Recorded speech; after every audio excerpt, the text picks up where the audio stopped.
Hello friend, मैं रोहित आपके अपने चैनल जीएसटी स्टोरी पे एक बार फिर से स्वागत करता हूँ। आज हम बात करने वाले हैं एमएसएमई के बारे में। जी, हम micro small and medium enterprises के बारे में, जो कि अभी फिलहाल कुछ दिन पहले 20 लाख करोड़ रुपीस की जो हम लोगों को बेनिफिट मिले हैं, उसकी कुछ एमएसएमई में उसको लेकर कुछ एमएसएमई में परिवर्तन हुआ है। तो उसी के बारे में आज हम बात करने वाले हैं, क्या क्या परिवर्तन हुआ है। तो सबसे पहले हम आपको बता दें कि एमएसएमई में न्यू डेफिनेशन में मैन्युफैक्चरिंग और सर्विसेज को लेकर को एक ही कैटेगरी में डाल दिया गया है।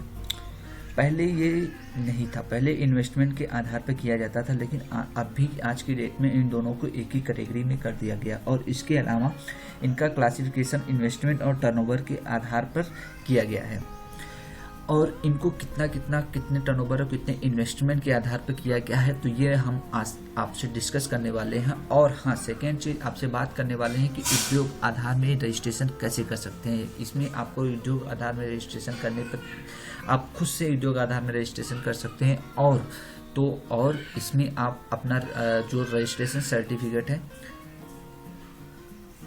सर्टिफिकेट है आप उसको डाउनलोड कर सकते हैं। तो चलिए आज शुरू करते हैं अपना ये नया वीडियो।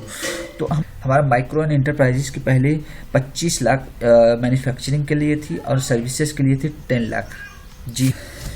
जी हाँ, अगर हम बात करें माइक्रो एंटरप्राइजेस के लिए, तो पहले इन्वेस्टमेंट की सीमा थी 25 लाख और मैन्युफैक्चरिंग में इन्वेस्टमेंट की सीमा थी 25 लाख और सर्विसेज की इन्वेस्टमेंट की सीमा थी 10 लाख। लेकिन अब इसकी कुछ डेफिनेशन चेंज हो गई है, जो कि अब है इन्वेस्टमेंट की सीमा 1 करोड़ और टर्नओवर की सीमा 5 करोड़। जी हाँ, इससे आपको बहुत लाभ मिलने वाला है, जो कि हमारा राहत पैकेज 20 लाख करोड़ रुपए अभी जो गवर्नमेंट ने जारी किया है, इसके बिहाफ पे जो हमारा ये एमएसएमई की जो परिभाषा है, डेफिनेशन है, बिल्कुल ही चेंज हो गया। ये माइक्रो के लिए मैं आपको बता रहा हूँ, ये बिल्कुल ही माइक्रो कैटेगरी में आएगा, जो कि इन्वेस्टमेंट की सीमा 1 करोड़ एंड टर्नओवर आपकी 5 करोड़ रुपए होगी। सेकेंड आता हमारा स्मॉल एंटरप्राइजेस की कैटेगरी। स्मॉल एंटरप्राइजेस में आपको पहले जो था हमारा मैन्युफैक्चरिंग की जो थी इन्वेस्टमेंट की सीमा थी वो 25 लाख से 5 करोड़ रुपए थी।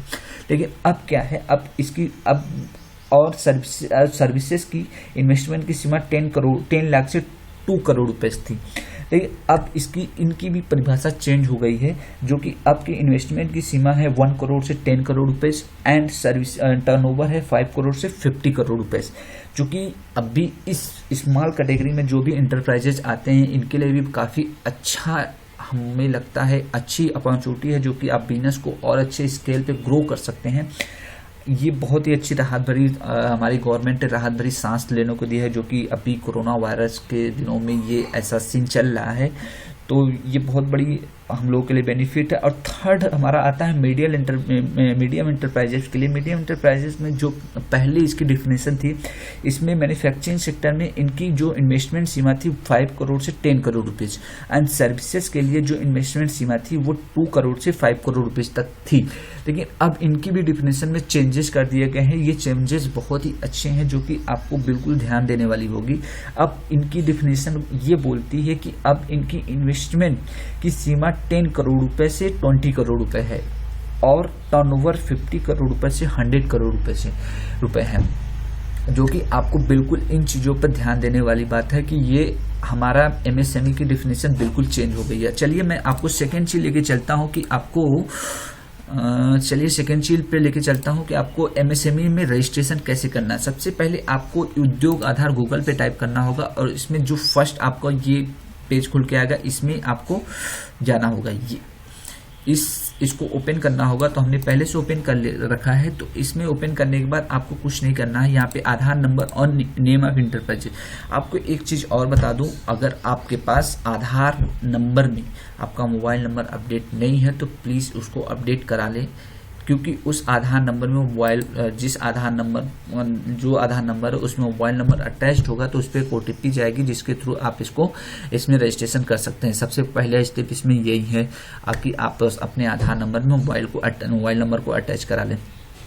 तो सेकंड चीज़, चलिए मैं आपको थोड़ा सा करके दिखाता हूँ कि इसमें क्या क्या चीज़ पूछते हैं और क्या क्या चीज़ मांगते हैं कि आपको कैसे ओपन करना है। तो हमारा ओपन हो गया। इसमें कुछ चीज़ें की आपको जनरली जानने की ज़रूरत है, जैसे कि आपको फिल फॉर्म करके ओपन हो गया मेरा फॉर्म। और इसमें जैसे सोशल कैटेगरी मांग रहा है, तो इसमें जो भी SC general, SC ST OBC जो भी है आप इसको सेलेक्ट करने के बाद इसमें मेल सेलेक्ट करें, जेंडर सेलेक्ट करें, फिजिकली हैंडीक्राफ्ट है कि नहीं या नो कर देंगे। इसमें नेम ऑफ इंटरप्राइजेज, इसमें जो भी आपका इंटरप्राइजेज का नाम है यहाँ पे फिल कर देंगे।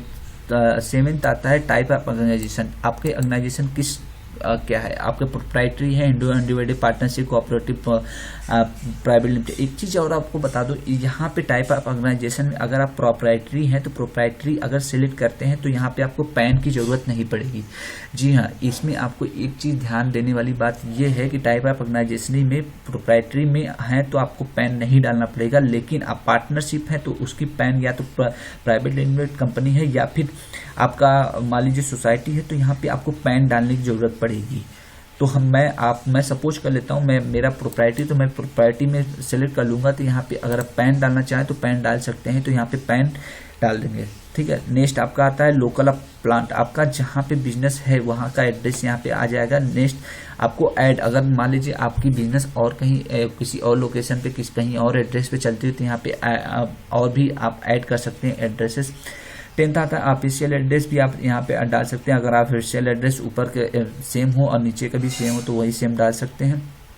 बाकी आपका पिन उन डालना है, बाकी यहाँ पे mobile number and email ID डालते हैं। डेट ऑफ कमेंसमेंट, आप डेट ऑफ कमेंसमेंट कुछ भी डाल सकते हैं, जैसा कि आप लाइक आप जिस डेट में आप GST का रजिस्ट्रेशन लिया उस डेट में भी डाल सकते हैं, या कंपनी का रजिस्ट्रेशन या प्रोप्राइटरी का रजिस्ट्रेशन जब भी कराए हो उस डेट में भी डाल सकते हैं। यहाँ पे आता है प्रीवियस, आपने कोई पहले से कोई रजिस्ट्रेशन ले रखा है, अगर नहीं ले रखा है तो यहाँ यन्ने कर देंगे। अगर कोई ले रखा होगा तो यहाँ पे 1 या 2 कितने रजिस्ट्रेशन करा रखे यहाँ पे आ जाएंगे। बैंक का डिटेल यहाँ पे डालना होगा आपको, यहाँ पे IFSC bank account number and यहाँ पे 2 चीज डालना होगा बैंक में, IFSC and bank account number. 14 आता है मेजर एक्टिविटी ऑफ यूनिट, आप किस फील्ड में वर्क करते हैं, मैन्युफैक्चरिंग में या सर्विसेज में। जैसे कि हमने आपको पहले ही मैन्युफैक्चरिंग और सर्विसेज की जो भी इन्वेस्टमेंट की क्राइटेरिया बताए थे, हमने उस फील्ड के बारे में ये पूछना है कि आप किस फील्ड में काम करते हैं, मैन्युफैक्चरिंग का काम करते हैं या सर्विस का काम करते हैं। लाइक मैं मान लेता हूँ सर्विस का काम करता हूँ।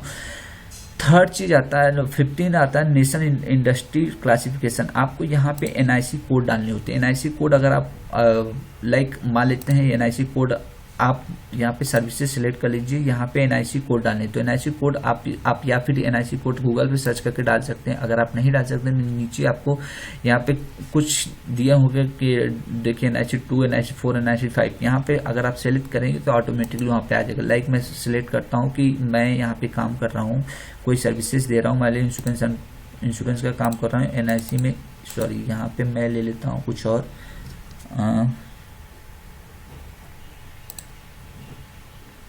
यहाँ पे मैं लेते हैं कंप्यूटर प्रोग्रामिंग। नेक्स्ट यहाँ पे आता है कंप्यूटर प्रोग्रामिंग एक्टिविटी एंड यहाँ पे आपका यहाँ पे आता है वेब पेज डिजाइनिंग। यहाँ पे जैसे ही ऐड करेंगे, यहाँ देखिए ऐड करते ही आपका